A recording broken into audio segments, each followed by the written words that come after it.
What's up guys? Today I'm going to be giving you the unbiased review of the GoPro Hero 9. I have had this thing for about 6 months now, and if there is a camera that is synonymous with fishing, it is definitely the GoPro. In today's video I want to make sure I give you my review after using it for 6 months, just in case you were deciding on upgrading. So let's go ahead and get into the video. If you guys are new to the channel, my name is Nick and I do a bunch of fishing related content such as gear reviews like the one you are watching right now.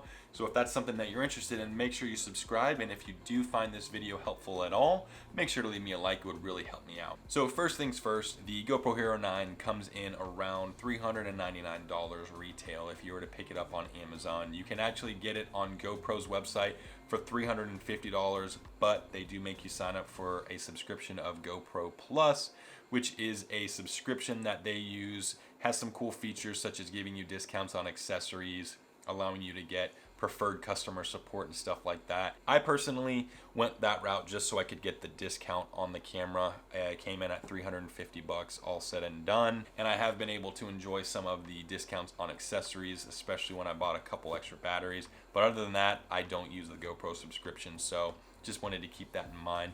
Let's go ahead and get into the video aspect of it, because first and foremost, this is a video camera. Now, one of the cool things I do like about the video quality is right out of the box, you can press record and the GoPro is going to take some beautiful footage.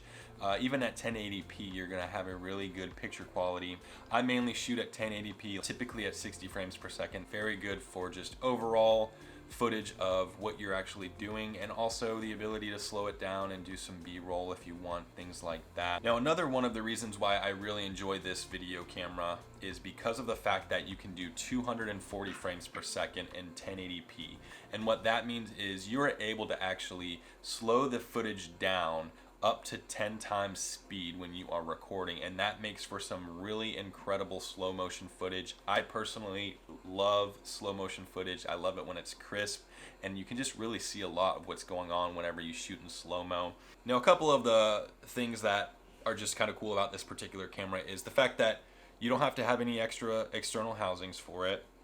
With the GoPro Hero 4 that I had, you had to buy a bunch of different housings if you wanted to be able to take your camera underwater, but with the GoPro Hero 9, it is fully enclosed by itself, so you don't really have to worry about getting any water damage on it. And it's nice because it's actually waterproof up to 33 feet, so without having to buy any extra housings, it's really a cool thing to be able to shoot underwater. Another thing is it does have an upgraded mic. The mic is pretty good for being on an action cam. However, I would still suggest, if you're wanting to get some good audio quality, to really invest in an external mic. I'll make sure to link down a couple accessories that you'll need if you want to link an external mic, and I'll do a video upcoming on how I set up my GoPro for the absolute best footage possible when it comes to shooting for YouTube. Now, the last thing that I want to go over is actually one of my favorite features. It's actually a software feature called Hindsight. And with Hindsight, it actually gives you the ability to click record, and it will actually flash back and record up to 30 seconds in the past. Now, a reason why that's really great, especially for fishing, is because despite how I wish I could get a fish on every single cast, you can't really predict when you're gonna have action.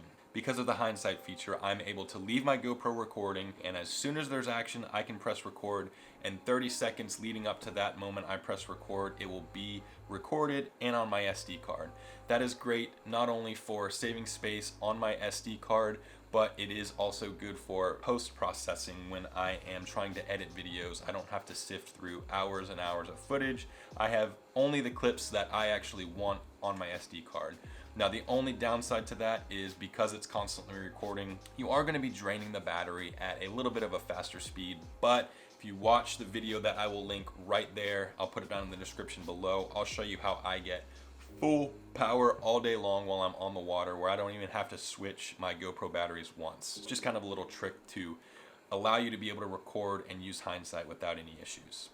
Now, a couple of the smaller things that I don't really think are too big of a deal, but they're still cool. It comes with a replaceable lens, so you can actually twist it off.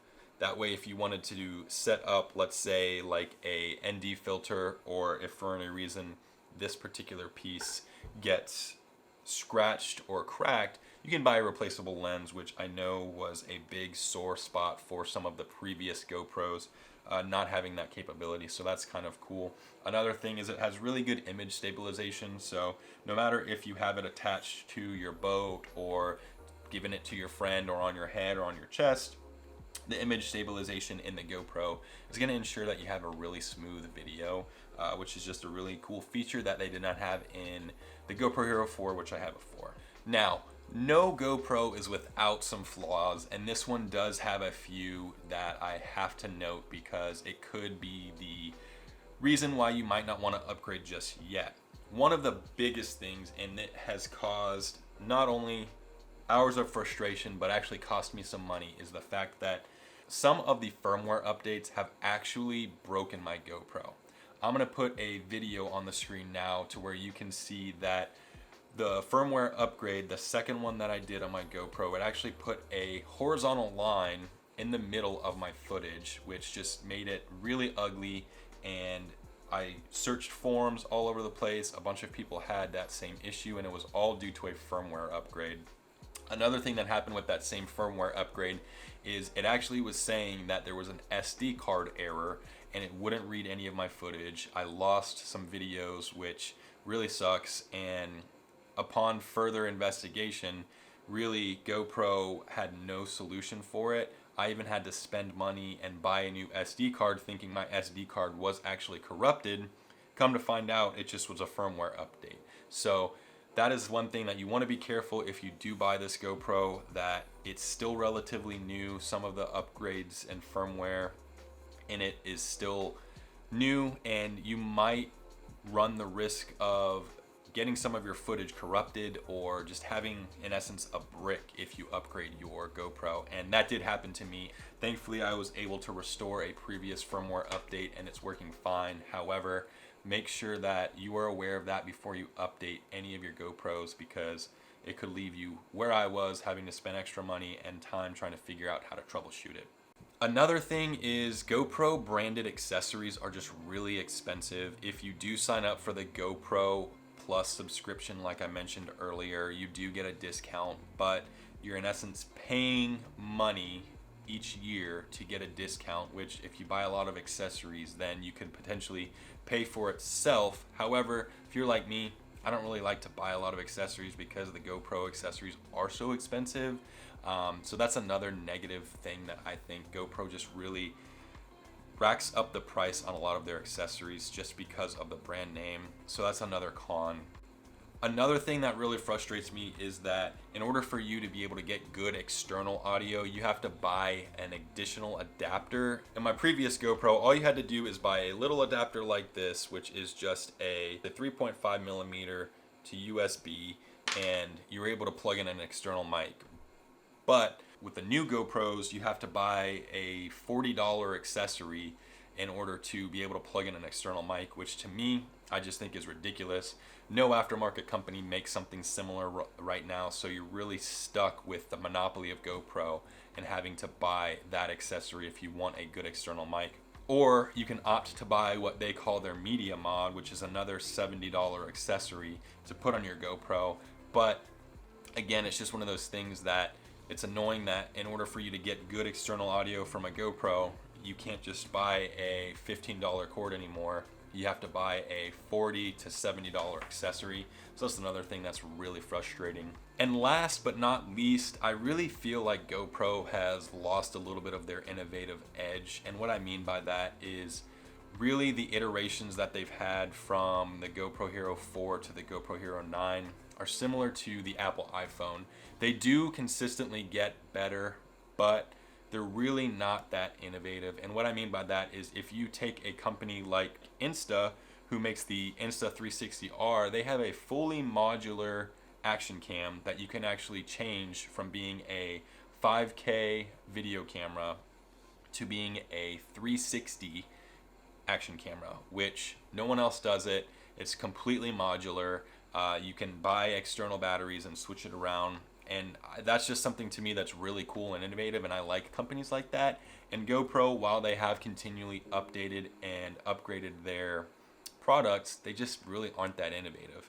Hindsight is a very cool feature, but it's a feature that we have had on PCs and stuff like that for years. So that is another cool feature, but I don't really think that it's groundbreaking or as innovative as a company as big as GoPro should be. So that's just my opinion, and hopefully something that you can take into consideration if you are looking for an action cam. So those are my pros and cons of the GoPro Hero 9. I hope you did enjoy that video. Let me know down in the comments if you are thinking of upgrading your GoPro, which GoPro that you are upgrading from. That way I can give you my opinion on whether or not you should shell out the money, $350 for the GoPro Hero 9, or if maybe you should wait and see if in the next year's model that it would be better for you to wait until then. If you do want to pick up a GoPro, I'll make sure to leave a link down below for you. If you want to see more videos like this, make sure you subscribe. I'll be doing some more tutorials and reviews on some GoPro related accessories for how I fish, and make sure to stay tuned to see how I set it up for very good video and audio. I'm going to be making a video on that soon. Hopefully you guys are able to get out on the water yourselves and catch some fish soon. And until the next one, we will see you guys later.